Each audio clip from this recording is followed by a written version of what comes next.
Ayun. Ayun pala ang purpose niya.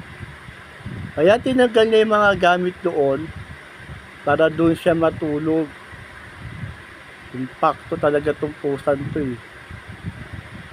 Ang daming figurine na binasag dyan.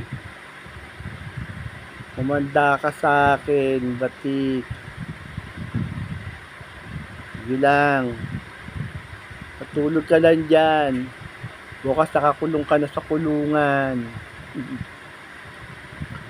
Pasaway ka ha. Kaya pala tinanggal mo yung mga gamit niya para diyan ka matulog ha. Ambisyosang pala ka.